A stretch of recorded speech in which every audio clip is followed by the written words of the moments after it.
po lávce tvého nártu přejdu nejsnáz pláče proud na stéble tvého zápěstí. Pražská náplavka, příjemné slunné počasí a botel Albatros přivítali řadu významných českých herců, zpěváků a tvůrců českého zábavního umění. Ti všichni se zúčastnili předávání ceny Mistr zábavy 2020. Hezké, příjemné odpoledne se skvělý publikou. Tleskáte, usmíváte se. Kdo by si z těch kumštířů, který teď budou oceněni, tohle to nepřáli? Aby se lidi usmívali a aby jim tleskali. To je povolený doping.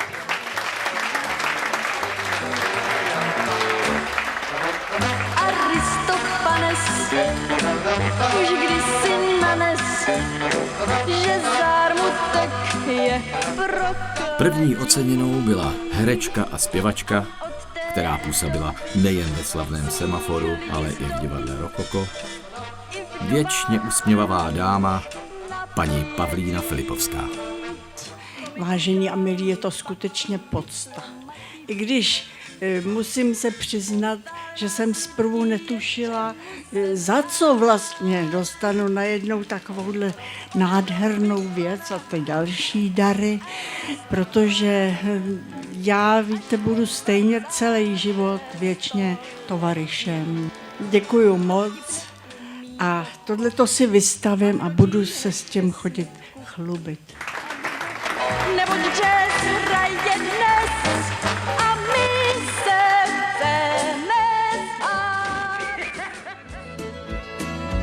Jednou budu starý veterán, zatoulám se do... Notoricky vtipný Pepa Fousek se stal dalším, který byl kolegiem zvolen mistrem zábavy. Tuto významnou cenu převzal od předsedy Artesu pana Jožky Zemana. Já děkuju moc, protože jsem to nečekal. Když jsem sem jel, já jsem akorát slyšel, že jsem mám přijet. Medaile jsem dostal jedinou v životě, 2 vlastně, za přebor kraje v boxu, když jsem skončil 5. v republice ve střední váze na Štvanici. Když mi ho předávali ten metal, tak jsem propadl krz provazně na stůl rozhodčí. A já si říkám, lepší zemřít ve vlaku, než na nástupišti. Já se nevzdám. Žádný den není špatný, pokud je člověk živ. I když vím, že už není všechno, jak bylo dřív. Lecos mi v těle bolí a slábnej můj zrak. A když si nevím rady, modlím se kolikrát, aby tu dole bylo lásky a štěstí víc. Když tohle lidem chybí, tak není vůbec nic.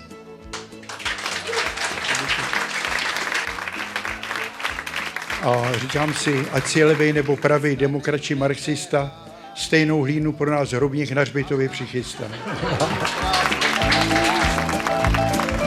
Řeknu ženě, že jsem svý sny nepotkal, že je lepší o nich jenom číst.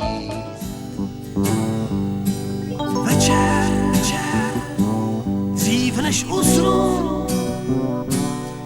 Trojnásobný zlatý slavík, zpěvák, skladatel a velký hitmaker Dalibor Janda převzal zlatou masku od herečky, zpěvačky a hvězdy dětských srdcí Dády Patrasové. Dalibore, já ti strašně moc gratuluju a vítám tě u nás doma. Ano, mezi mistry, správně se děkuji. Super.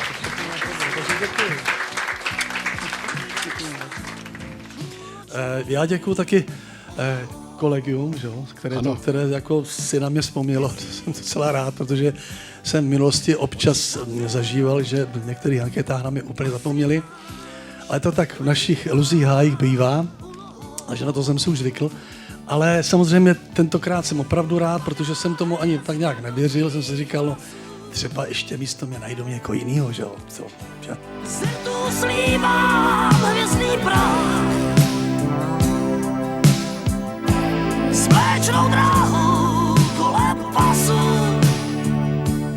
Kde jsou dívky, který dřív jsem znal, zda jsou šťastný, zkrátka, jak se mají. Jiří Helekal, zpěvák s vizáží mušketýra multiinstrumentalista, byl jedním z oceněných, kteří si cenu mistr zábavy přebíral na otevřené palubě lodi Albatros. Vlastně předtím mluvil Pepík Fousek o tom, že 50 let baví publikum.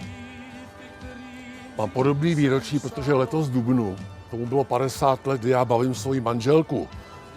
Třeba, nevíš, kde mám fusekle, kam se mi schovaly klíče, kam se mi schoval mobil, brejle. A ona mi v tom ochotně pomáhá. Ale vím, že ženský jsou rádi, když dostávají něco, co se leskne. Takže lásko, až přijdem domů a já to tady obdržím, tu cenu, tak nechám si diplom a kytku. Dám ti i tu kytku. A to zlato, to položím na tvoji hruď.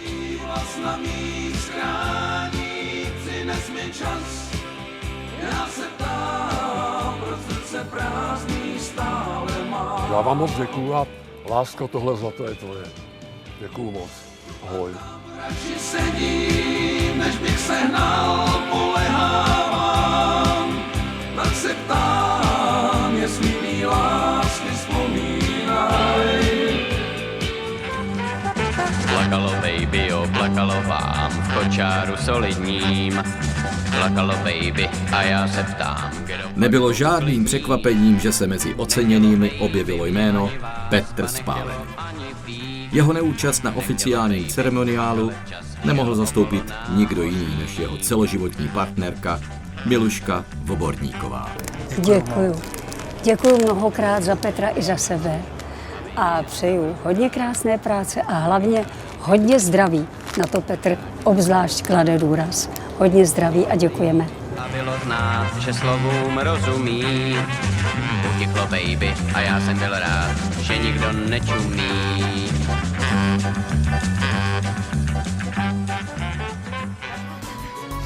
Kdo to řek, snad ne já, asi já, že láska krásnej cit, láska podá jako nůž, tak ať stáhne, už chci mít klid. Za českou pěveckou hvězdou Lucií Bílou se pořadatelé Artesu vypravili až do jejího divadla. Takové trochu soukromé dekorování symbolem mistr zábavy tak nestratilo vůbec patřičný lesk. Chtěla bych z celého srdce poděkovat uměleckému sdružení Artes. Chtěla bych poděkovat za tuhle cenu. Je to mistr zábavního umění. Beru to jako motivaci do dalších dnů. Udělali jste mě obrovskou radost a nesmírně si toho vážím. Převzala jsem tu cenu v nově zrekonstruovaném divadle Lucie Bílé a třeba nám to přinese štěstí. Děkuji moc krát. Ahoj. Láska podá jako nůž, tak ať stáhne, už chci mít klid. To si piš, vzpomínám na tvý řeči. Tak jdi, nebo běž, nebo jeď, vezmi nohy na ramena, jdi, nebo běž, nebo leď, sily hlava otevřená. Bylo více než jisté, že mezi oceněnými nebude v roce 2020 chybět ani několikanásobná slavice, zpěvačka oslovující dodnes všechny generace, paní Helena Vondráčková.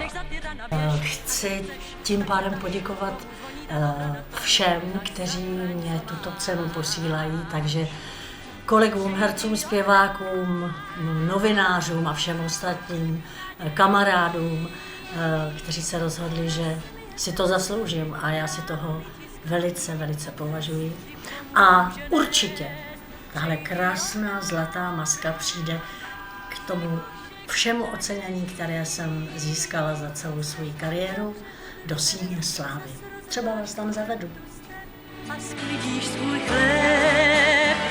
Vátej, vátej, vátej, vyhnanče z míst, kde jsi žil.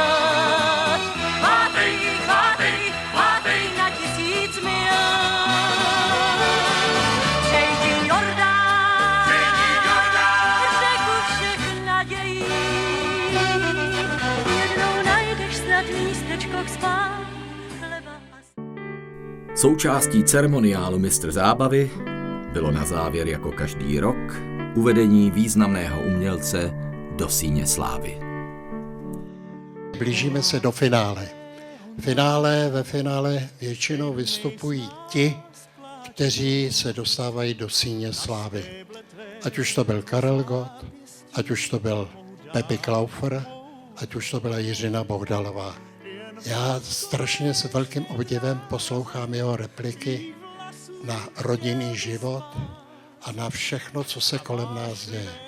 Tím člověkem je pan Ivo Šmoldas. Tak Ivo, předátor, ředitel jedné instituce, která je velmi vážená pro všechny kumštíře, a to je Integram. A kdyby náhle zkusila srdce spálit. Velice si toho cením, je mi zjevné, jak jsem slyšel, tedy kdo už prodlévá v té síni slávy, tak je mi zjevné, že já tam budu chodit pro pivo a pro cigára, jo, ale jsem s tím srozuměn, neboť i to mi bude potěšením. No, ta koronakrize a celá ta karanténa, já se přiznám, mě to vyhovovalo. Jo? Mně se zrušily veškerá představení takhle ze dne na den a já ten první den jsem byl trošku nervózní, ale druhý den už se mi to začalo líbit. Jo? To nic nedělání je taky krásná činnost a já jsem vždycky říkal, že člověk by měl dělat to, co opravdu umí. Jo? A to já umím dokonale. Ivo Šmoldas, Ludvík Boman, ředitel Integramu. My jsme hodně dlouho přemýšleli o tom, čím se rozloučit, co je takové typické. Nechtěli jsme hymnu, nechtěli jsme žádný nějaký zvláštní natočený a předtočený písničky. Až jsme přišli na jednu nádhernou, je to taková píseň, kterou všichni známe z různých podání, různých interpretů. My jsme ty šašci, nebo ty klauni z povolání. My jsme ti blázni, blázni z povolání. My jsme ta banda kašpů. Pokud přemýšlím o roli zábavního umění a zábavních umělců, tak nemohu neříct, že jejich hlavní podstatou je nás držet právě v té pozitivnější rovině.